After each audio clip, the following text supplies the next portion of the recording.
The pressure and difficulty of honors classes is not something many people acknowledge. Certain teachers, they're bad at explaining, or they'll just give you packets that you never went through, and then they're like, okay, I hope you know it.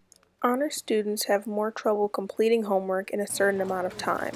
It's a lot of work, so there's approximately 3 hours of homework they have to do every night, no matter what class it is.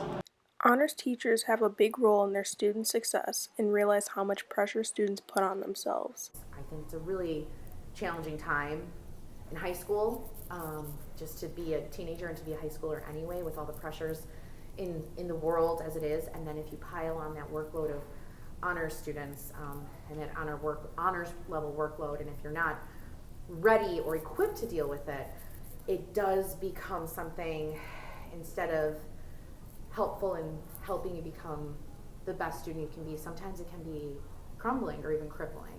Receiving tons of homework causes students to worry more about what kind of workloads they will be hit with the next day. After school, that's all I'm thinking about every day. That's just AP classes, what I'm doing tomorrow.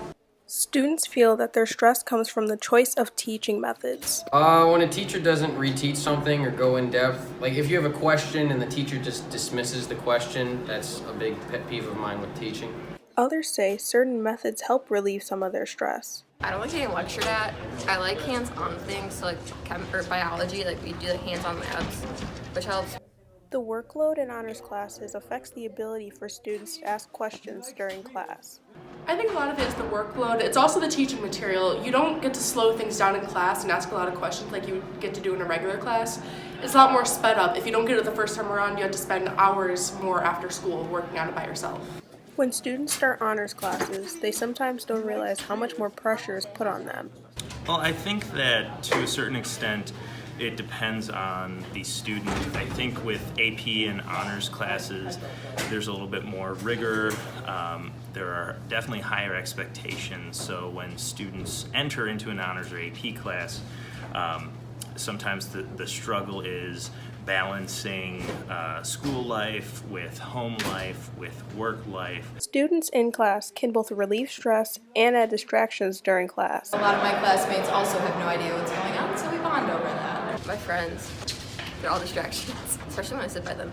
Preparing for AP tests can also be stressful as students fear the outcome. I know this year we have the AP test for world history, so that's a lot more stressful because you might not get the college credit that you've been working for 2 years. Students that find their main source of stress from school are related to their honors classes. This is Claire Evelyne Edwards and additional reporting by Dana Morgan for the Peace Pipe Chatter.